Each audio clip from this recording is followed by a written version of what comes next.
So what is the report? This is the Black Knight Mortgage Monitor. It comes out every month. The latest one, which covers both the delinquency and the housing pricing and affordability, is as of April. So this is the latest report that we're going to go over. And as you can see, Eddie, this is going to cover several things. We're going to talk about some forbearance. Let me kind of click here, and we're going to talk about a little forbearance. And we're going to talk about home prices and their affordability and how that impacts non-performing loans, and also how it impacts the selling of homes and how that impacts the affordability of the homes that are being sold, or the lack of the homes that are being sold, the inventory crisis that we're having. So this is probably the best information that is current about what we call shadow inventory. That's a great way to put it, the shadow inventory piece. So why don't we dive right in here? And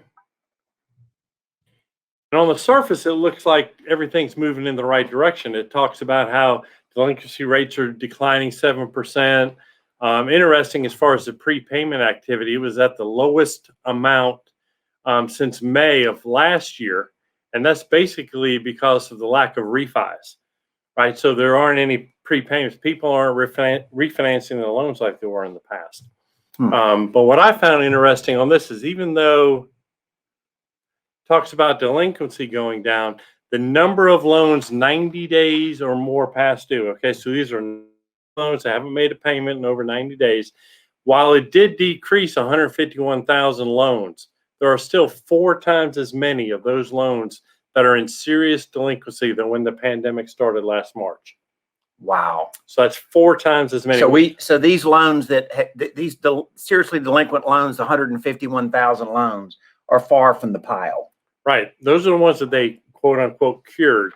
But even after they cured 151,000, let's take a look at how many are still falling in that bucket.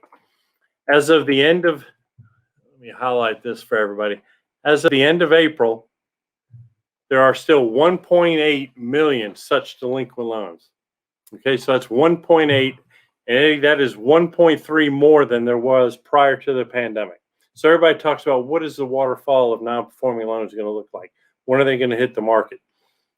And we're going to talk about what maybe some of those hurdles that'll slow down that waterfall when we get towards the end.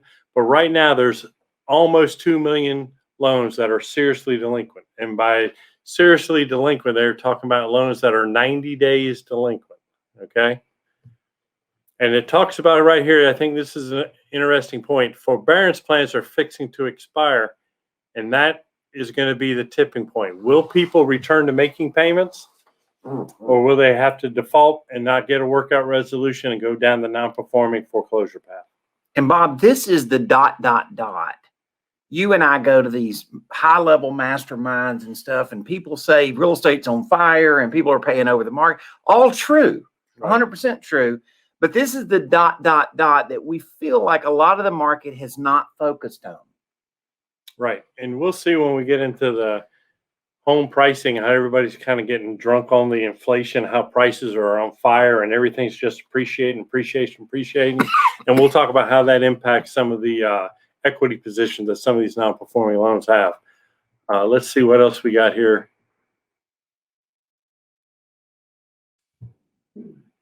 As I mentioned earlier, there were some loans that were cured in April. Right, these are loans that came out of the forbearance plans. But right now, even though April looked pretty solid, I want to talk about how that impacts certain markets.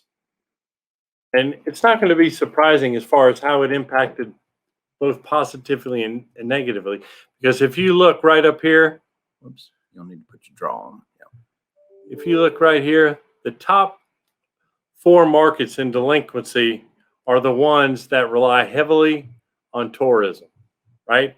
You've got Vegas, Miami, New Orleans, and Orlando.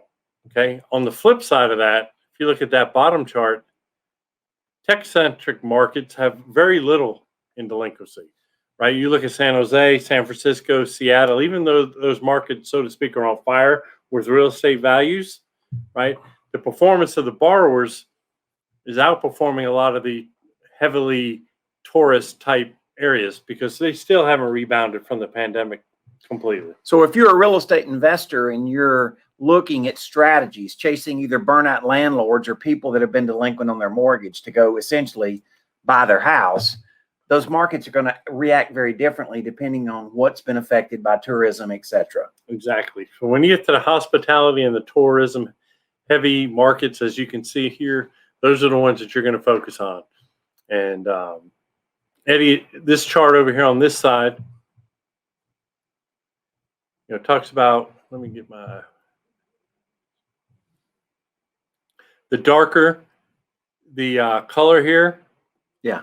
That shows you where the serious delinquency has increased. That's our state. It is. That's why I circled that, right? Let everybody know where we are. Right? It increased 3% just month over month last month. So we'll keep an eye on that as we go. We've talked about this previously. I know you covered it usually on a monthly basis as far as what does it look like as far as active forbearance plans, right? There are still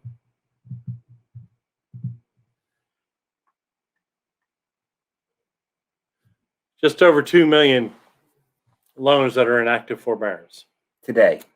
Well, as of this report, which this report, even though it was done through April, they reported through May 18th, right? That there are still 2.1 million loans that are in active forbearance. Now, the interesting part that I found on this one, Eddie, is this graph shows on this side when forbearance plans are scheduled to expire. Okay, so they could have either been in there for 12 months or 18 months. So when do they expire? This right here is June. So you can see a lot of them expire right there in June, right? And then that's followed by July and August. So you can see that 65% of the forbearance plans are set to expire over the next 90 days. It's coming. So that means what happens? Well, you exit your forbearance plan, you've got several options, right? You can resume making your payments. And at that point, you'll just tack on the payments you missed to the back end of your loan, or you go through a loan modification process. And then if you can't qualify for a loan modification process, what they're going to recommend you do is sell your property, or else you're going to end up going through the foreclosure process. So a little bit of background, Bob, prior to being our managing director for the last, I think, 8 years, he was at Bayview, and he ran a big loan servicing shop for them, and through after 2008, it was a modification shop, right? I mean, that's what you guys specialize in is doing modifications and fixing these loans and servicing these loans. So you have a ton of experience in understanding these guys that are running the servicing shops, what they're facing. Yeah, back then they came out with the Home Affordable Modification Program, or HAMP as they referred to it. Yeah. And we did a ton of those HAMP loans, right? And there was a long qualifying process as far as provide your tax returns, provide your pay stubs, how do you qualify? I think this time around they're going to try to streamline that, at least initially, to try to get through. The hardships aren't quite as bad, but they were pandemic related as opposed to market related. So I think we're going to see a little bit of movement on that as well. But we're not going to see every loan that's in forbearance modified. No, absolutely not. To that point, as I switch back to my highlighter here, getting the hang of this. Okay. Over the last 30 days, of the 168,000 that have left forbearance, they are still not in loss mitigation. 110,000. Okay. So if you look, where that comes is right up in, I'm going to learn this thing. That comes right up into this point here. Okay. The ones that 2% of them that have been removed or expired are delinquent. Okay. This is the waterfall that we talked about. These are the ones that are going to hit the foreclosure bucket first, right? They were already delinquent. They were relieved during the pandemic through the forbearance plan. But as you can see here,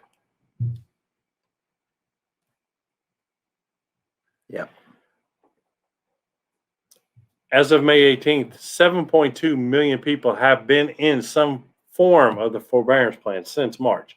This breaks down. 46% of them right here shows they're already back performing. Right? So we're focusing on this bucket where either the term was extended or they're in active loss mit and delinquent.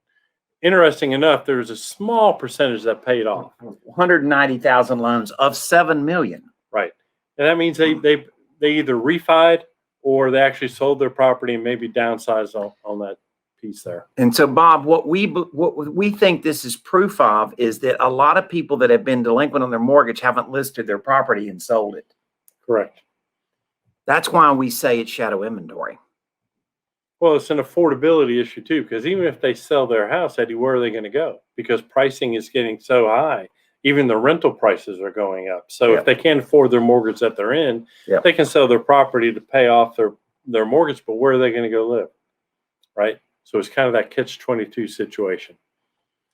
An interesting point here before we move to the next slide is out of the 2.18 that remain, 90% of those, right, are having their plans extended. They're trying to keep kicking the can down the road. Right? They want to stay in there as long as they can.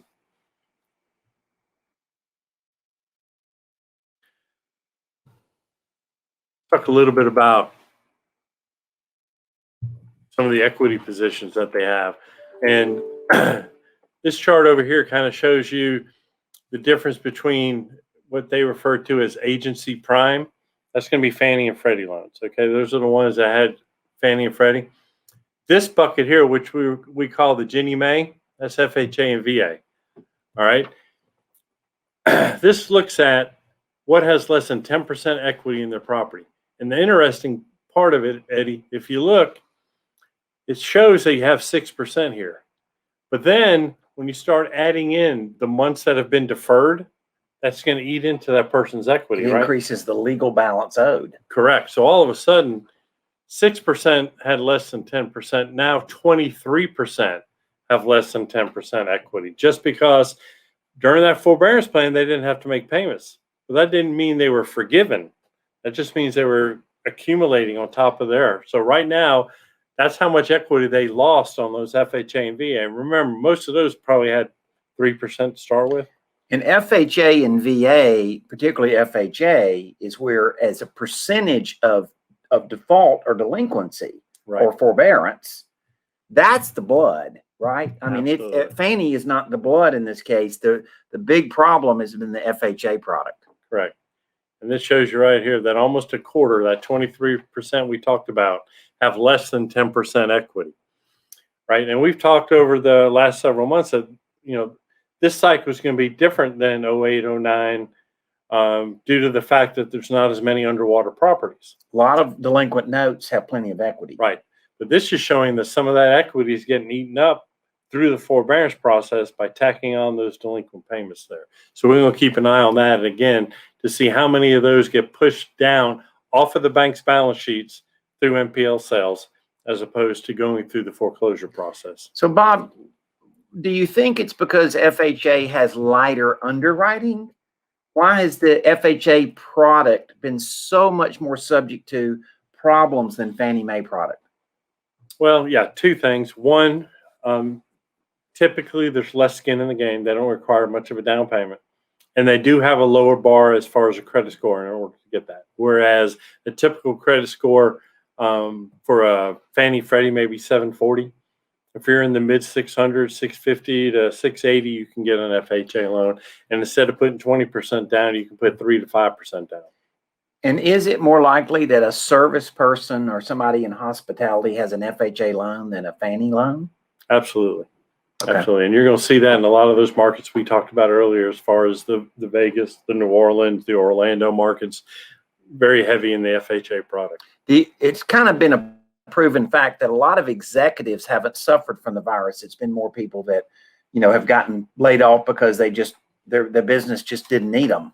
Right. A lot of the service workers. Yeah. And again, a lot of the service workers have not returned to work because of the enhanced unemployment benefits, right? Almost to the point where you can make more money not going back to work. There's the whole debate on minimum wage. What should it be? Should we increase it to $15? Well, it's still, if I'm only making 10, I can make more on unemployment. So as of today, I believe 23 states have stopped taking federal enhanced benefits and just said, no, we're going to make people go back to work. And you're seeing some of that increase. I go around all the time. I'll go to restaurants, I'll go to stores, and there's all kinds of now hiring signs. Exactly. All over the windows, and you feel bad. These people have struggled throughout the pandemic to keep their small business open. Now everybody's coming back to their business and they can't serve them because they don't have the staff. I can't tell you how many times that we see vacant tables at a restaurant or something, and they can't seat us because they don't have the wait staff. Right. And it's amazing. And again, I feel for the small business owners. All right, let's talk a little bit about what we like to say, the real estate is on fire. Right. We're going to talk a little bit now about the home price and affordability. Take a look at this part right here, Eddie. 17 consecutive months of home price increases. Boom. Right? That's a pretty steady trajectory there. According to this report, the home price index in April was the highest growth rate on record. Okay, so they started counting this in the mid-1990s. In the month of April,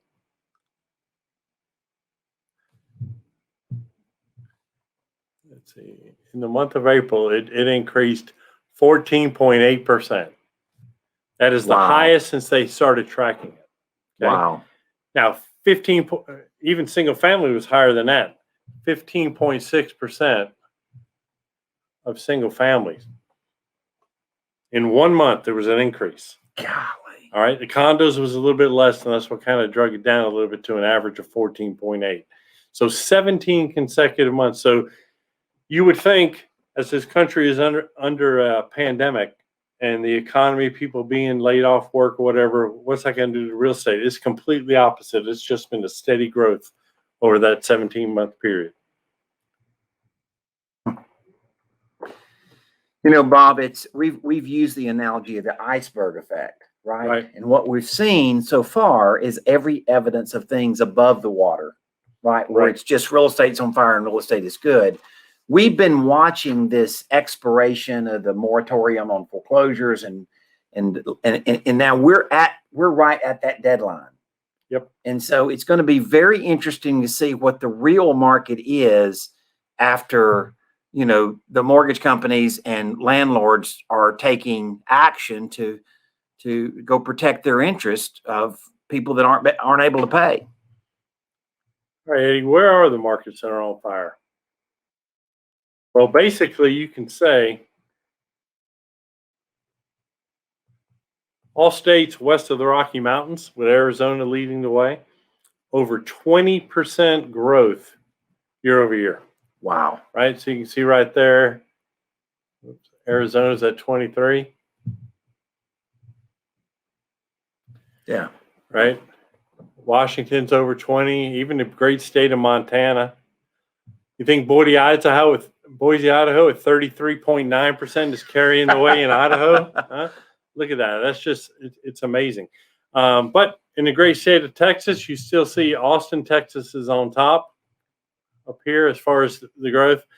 And interesting enough, even the 50th out of 50 metro markets, Pittsburgh is still up 8%. It's the lowest of the low, yet it's still up. Still 8%. Yeah. Wow. So I mean, that's crazy. So you know, you can only say so much, but the real estate continues to be on fire. One last thing, as we kind of wrap this up, anything in your neighborhood selling for over list price? I think it is. That's what I hear. So, I mean, this just shows you as far as the inventory of homes that are listed for sale. What changes the inventory as far as how much more house you could buy based on your income? And then the growth rate that we were talking about, as you can see right here.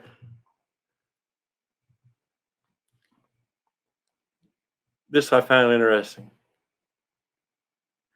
Will it continue? Based on the payment affordability, even if interest rates remain low over the next 18 months, the home price growth is not sustainable. And the because people can't afford it. That's exactly right. And that's what we're going to run into is you cannot afford to stay where you're at. So what is that going to do to the house appreciation? Is that going to stabilize them? And where is it? Is it going to stabilize or is it going to start coming down? That's always the thing. Do you sell now? Do you wait till the market peaks? I mean, I've talked about selling my property, but where would I go? I take all my equity out. Then what am I going to do? I got to go find somewhere else.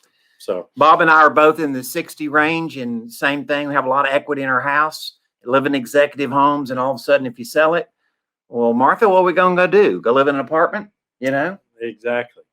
All right, so we're going to bring Joe on here in just a minute, but I wanted to show everybody you can download this PDF report.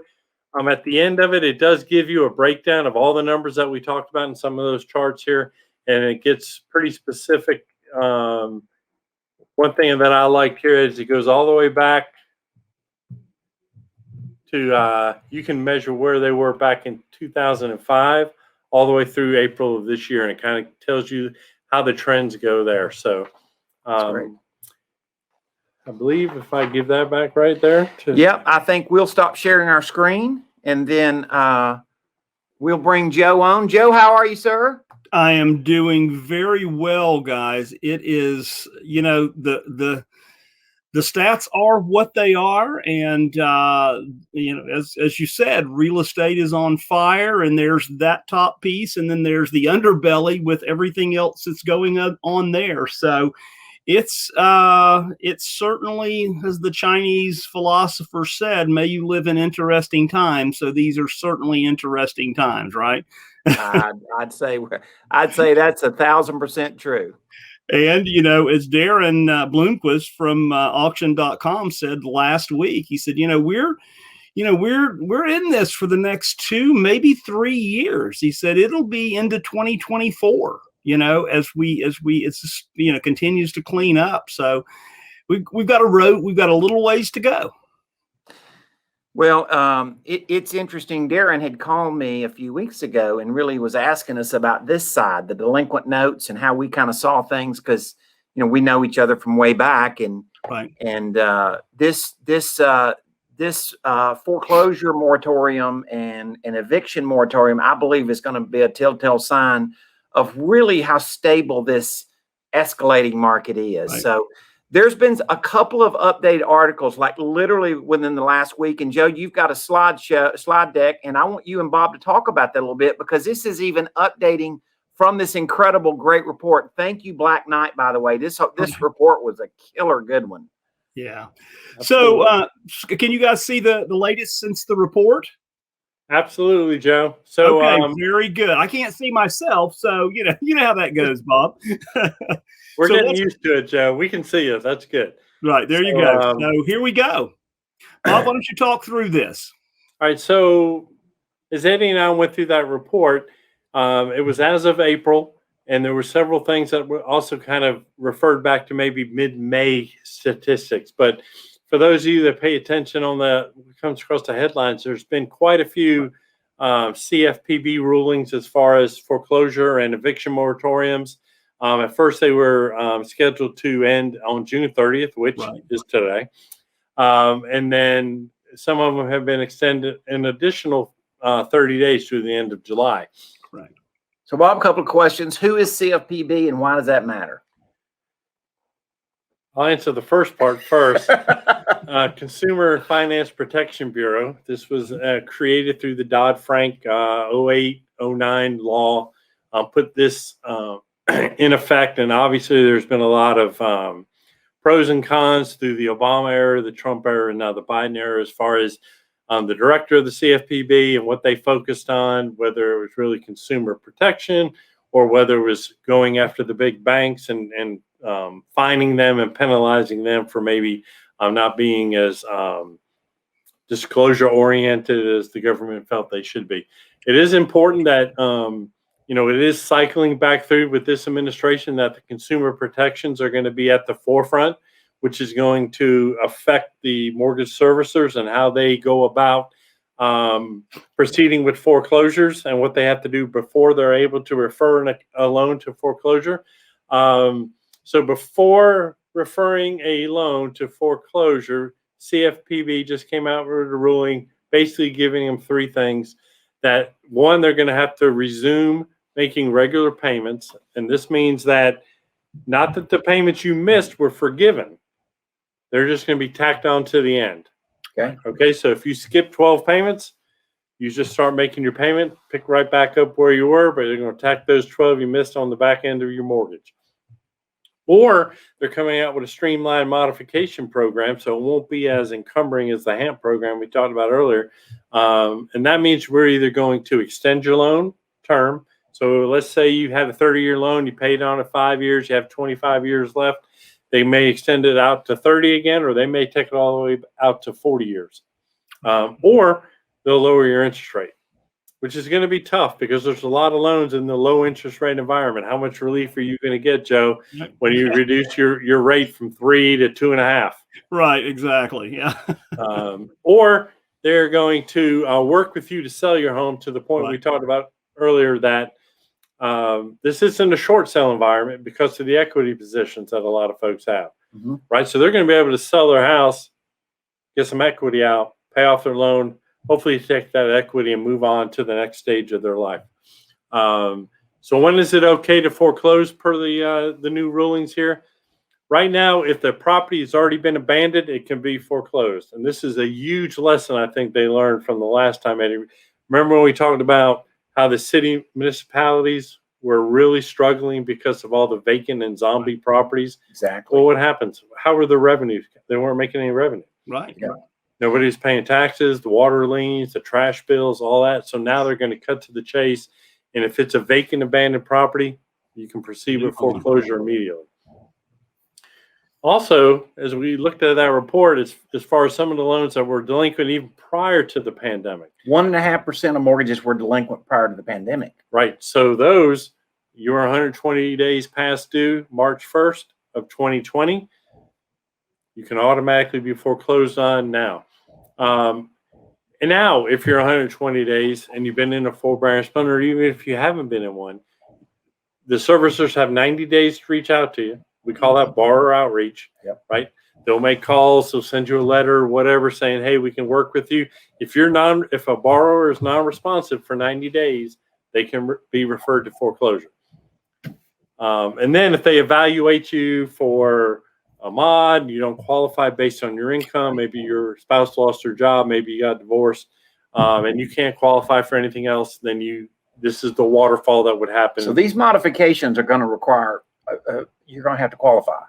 Yeah, I mean, just because they say streamline, that comes along the way of like what paperwork. You're going to have to provide some either affidavit of hardship or some proof of income and say, okay, based on your income now, you can afford X. Got it. And whatever X is, if that can work out a mod by extending the term or lowering the rate, they'll work with you. But if you're at a point where you really can't do it, you need to sell your house. And that's where you go. So, Joe, that's kind of what I saw.